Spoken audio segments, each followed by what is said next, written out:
Hello and welcome to another bright morning on Enterprise Television. I am Kende Bodera. And I am Henry Igwebike.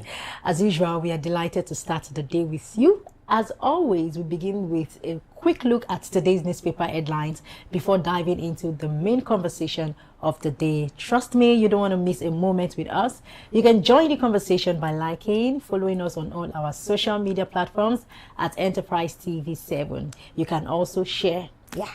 So joining us this morning is Emeka Madunagu. He is a distinguished journalist and a public affairs analyst who, will be sharing experts' insights on the issues we have before us. You're welcome, sir. Good morning, Emeka.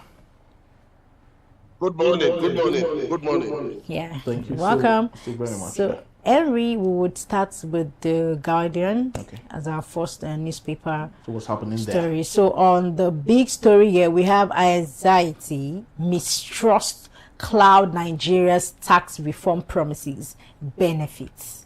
Yes, and also we have on the top strip of the same newspaper, Trump, that is Donald J. Trump, places Nigeria 14 orders as partial restriction to U.S. Beside that, we have gas issues, 6 trillion naira debt cripple power generation as discourse record lower load profiles. And also NBA kicks against the tinted glass enforcement, warns against extortion by the Nigerian police force. Okay, we have we have NHRC laments 422,942 abductions, sexual violence, others in November. Wow, that's an alarming number Yes, there. it is. But Emeka, let's get to tax issues. Anxiety, mistrust, cloud Nigeria's tax reform promises and benefits. Speak to us. There's a growing tension by Nigerians, the impoverished Nigerians, vulnerable Nigerians. Over 120 million Nigerians are impoverished as we speak. Speak to us on why President Bola Tinubu decided at a time like this to impose taxes on Nigerians, despite the fact that we've not seen what he has done with billions that he has borrowed from external forces. Yeah, thank you very much. First of all, I'd like to correct the idea that tax is an evil thing. Tax is a necessary thing. In every nation, tax is needed. You need tax revenues to run the economy and to run it efficiently. But you must do it in such a way that, the people feel the impact of the taxes they pay. And if you look at it, for some time, VAT, value added tax, which is another name for sales tax, was actually running the economy during COVID. During COVID in 2020, for some months, especially during the lockdown when nobody was selling oil across the world. It was VAT. It was VAT that was running the Nigerian economy, So what you need to do is this. Nigerians are heavy consumers. Encourage consumption, increase consumption. Then through sales tax, you will get as much as you want. Then when you're dealing with the companies, know that, one, you have not reduced interest rates. You just announced that inflation rate went down to 14% in November. But interest rates still remain at the same level. It is an incongruity. The sad thing about this Tinubu administration is they have lofty ideas, they have good ideas, but their selfishness, the selfishness from Tinubu down, is not allowing their policies to take root. What am I talking about? Why are you still keeping interest rates unmoved? You still keep the NPR at 27.5%, the level at which banks, can borrow. It doesn't make sense. I'm talking about the 27.5% CRR. It doesn't make sense at all. Why? Because many of your friends have invested in treasury bills. So from 17.5%, it went up to 15%. So if you reduce interest rates, now, if you reduce interest rates to about 15% or 10%, your friends will lose money. It is not a right way to run a country. This is not a family meeting. It's about the economy. If you bring down interest rates, definitely there will be more money for people to borrow. One. Two, governments should stop borrowing. There should be a lien on borrowing. There should be a cap on borrowing, such that, because what is happening in the domestic market is that governments are approaching banks for loans for all kinds of things. A minister, the former minister of women affairs, said she borrowed 40 million to provide sanitary pads for young girls. Where are the sanitary pads? They also borrow some money for one function or party. Those things are ridiculous.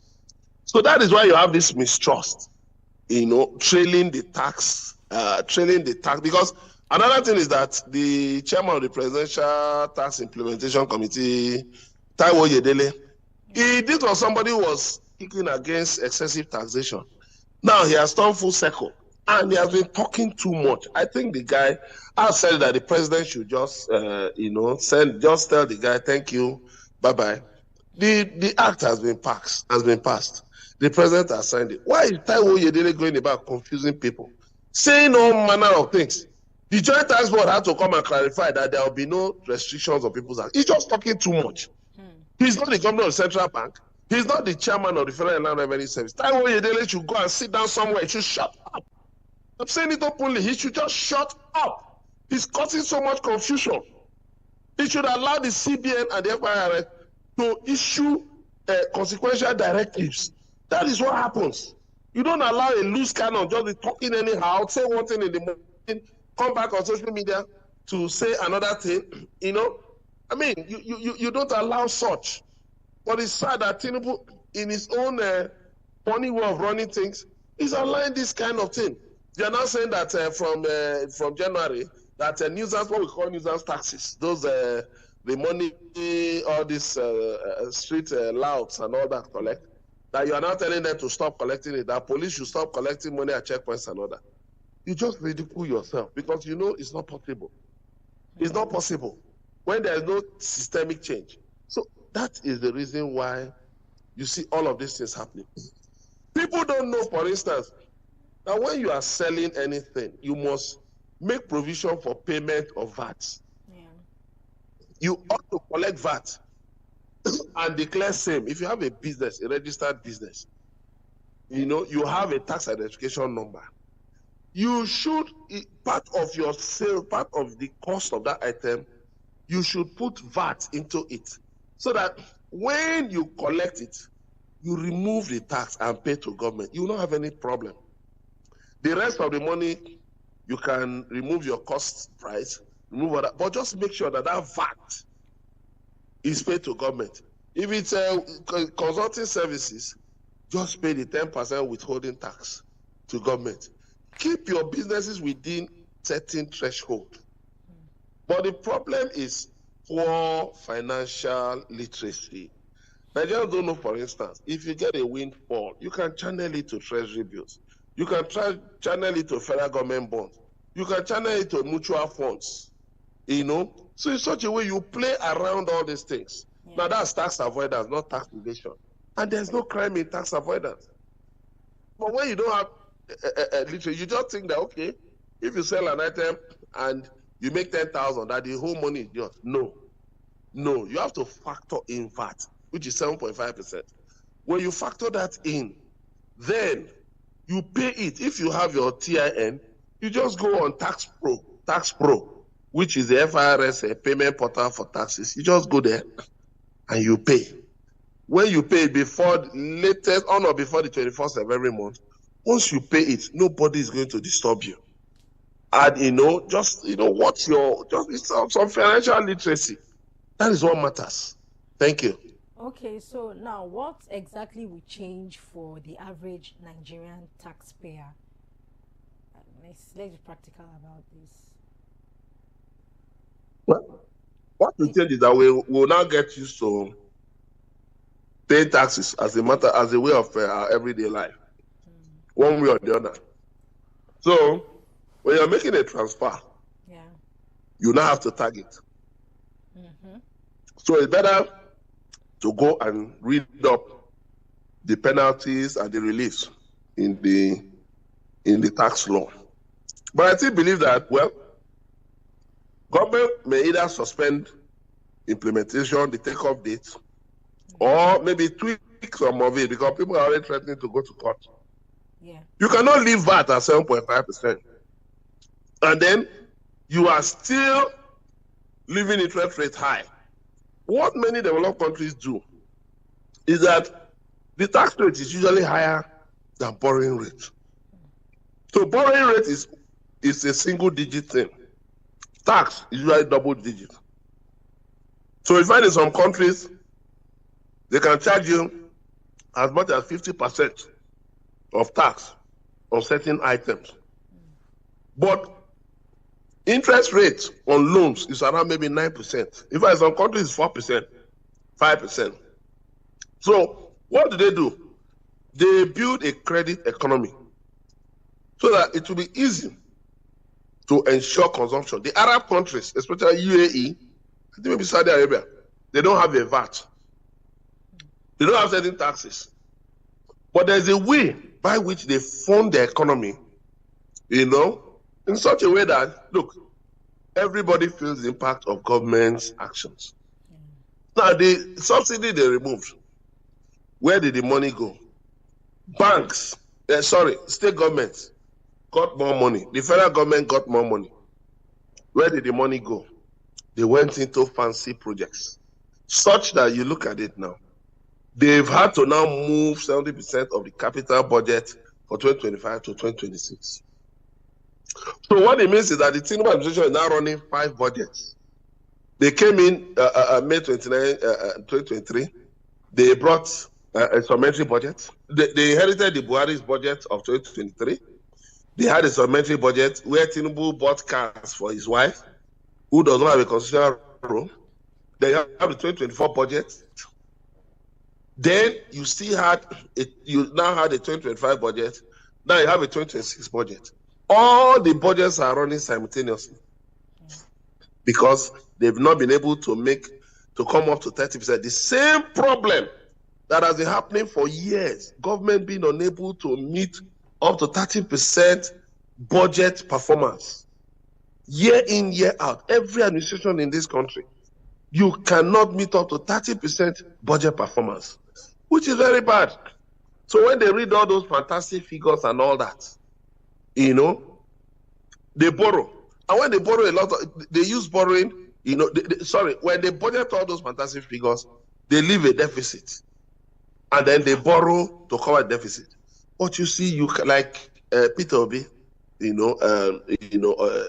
of the Labour Party says that you cannot borrow your way to prosperity.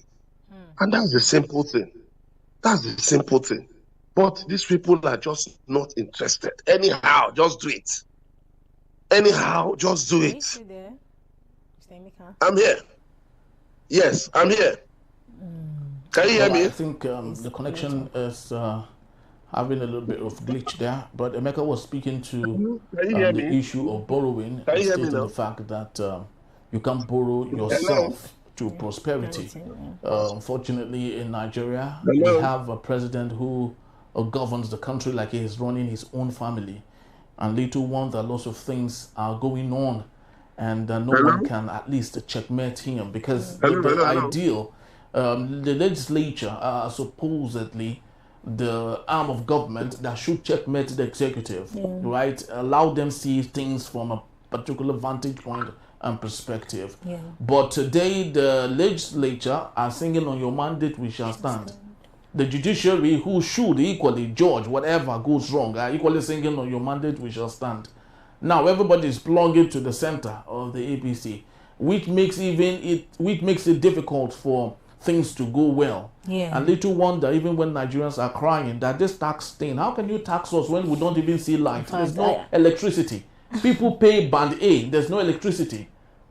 So it doesn't make any sense. Seriously, it doesn't, because I was in a conversation with a friend and she was like, Kenny, how do we even start this new life of paying tax? First of all, I told her that okay, other countries, international countries, they do pay tax, right? So now the government imposing or implementing this tax reform, it's a new lifestyle for us, and which we would all adapt to. But then before we adapt to it, I feel that there will still be conversations around it from people. I won't even be surprised if people even tend to protest about it, because I mean, it's just like you getting used to something new entirely that you're not even aware about, but you just hear about it. Like the subsidy, right? you know, Nigerians were used to subsidy of fuel. You know, we used to buy fuel for 190, 200 naira. Suddenly, President Bola Tinubu came, equally running Nigeria like it was his family, and increased fuel from 200 to 1,000 naira. But then again, Henry, about this tax, if I really want to, like this tax, if it's going to be really, really beneficial for us, it is when we start seeing results of basic amenities, of infrastructure, of good roads. When you go to the hospital, you don't even need to even have any issues with the doctor or the nurses. You just get attended to easily. I mean, everyone will be willing. No complaint from anyone. We'll be willing to pay the tax. No, Nigerians are never scared of paying bills. We're never scared of paying that. But when we see this result, we will want to do it with joy and with, with free will, right? So if I'm employing the government, if only we can see, okay, you've told us to pay the tax. Are you ready to put this tax into implementation? What we want, or what we're asking for is result. We don't want to have any issues.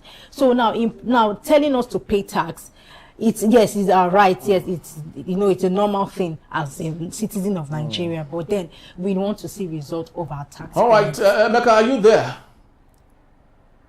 Yeah, I've been saying hello. Can you I'd hear love me? to know if Emeka is there. Emeka, can you hear us? Can you hear me? Hello, can you hear me?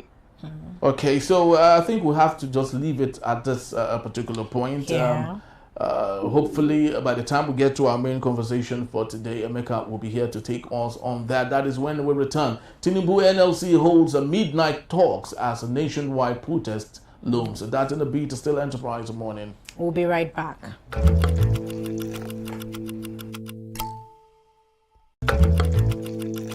I heard some people shouting some minutes ago. Hello.